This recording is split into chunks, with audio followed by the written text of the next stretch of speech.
ചന്ദ്രനെക്കുറിച്ചും രാത്രിയെക്കുറിച്ചുമുള്ള ഗംഭീര വർണ്ണനകളുള്ള ഒരുപാട് പാട്ട് അദ്ദേഹം എഴുതിയിട്ടുണ്ട്. ഇന്ദ്രനീല കള്ളിപ്പാലകൾ പൂത്തു ഒരുപാട് പാട്ടുണ്ട്. എന്നാൽ ഏതാണ്ട് 60കളുടെ ഇപ്പൊ പറഞ്ഞ പാട്ടതാ നിറകുടം തുളുമ്പി നിലാവേ നിലാവേ നീയൊരു ഗോപസ്ത്രീ.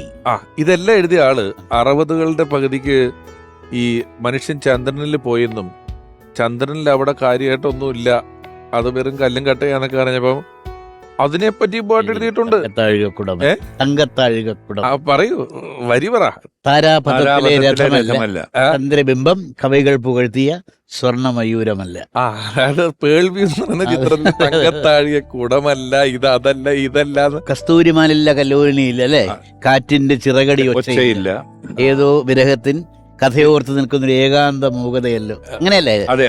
ഉണ്ട്. ഈ സയൻസിന്റെ കഞ്ചുകമണിഞ്ഞ് മനുഷ്യൻ ഈ ലോകത്തെ യാത്രയാകാൻ കീഴ്പ്പെടുത്തും എന്നൊക്കെ കവിതയില് ഉണ്ടായിരുന്നുണ്ടായിരുന്നു. പിന്നെ കവിതയിൽ എഴുതിയിട്ടുണ്ട്. എനിക്ക് മരണമില്ല എന്ന് പറയുന്നിടത്ത്, അതായത് ഞാൻ മനുഷ്യനാണ്, ഞാൻ മരിക്കില്ല, ഞാൻ അതാണ് ഉദ്ദേശം. തന്നെയാ വയലാറിന് മരണമില്ല എന്ന് പലരും പറയുന്നത് പോലെയല്ല.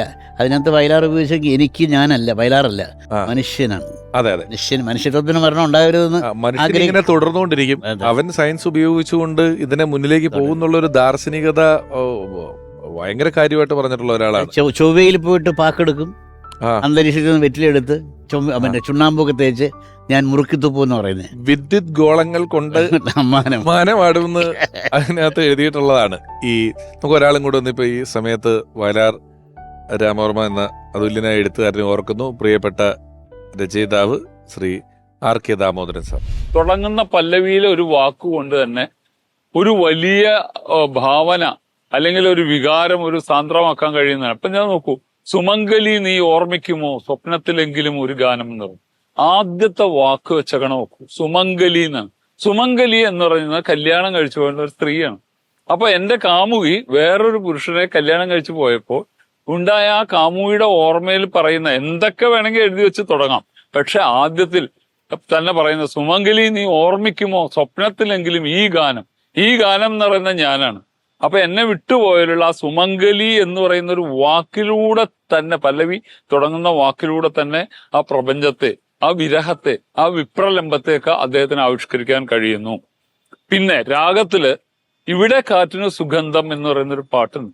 ഇവിടെ കാറ്റിന് സുഗന്ധം, ഇതിലേ പോയത് വസന്തം. എങ്ങനെ വേണമെങ്കിൽ ഒരു അന്ധയായ സ്ത്രീ പാടുന്നതാണ്.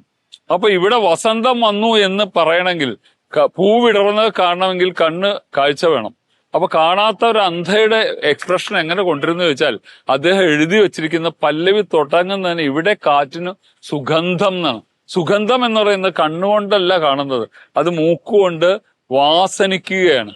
അപ്പോ ഇവിടെ വസന്തം വന്നു എന്നുള്ള പൂക്കൾ വിടർന്ന ഒരു സൗന്ദര്യം ഞാൻ കണ്ടല്ല വരുന്നത്.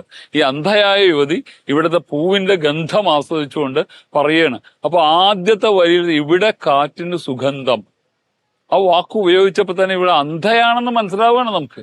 അങ്ങനെയുള്ള കൈയടക്കമുള്ള വലിയൊരു കവിയാണ്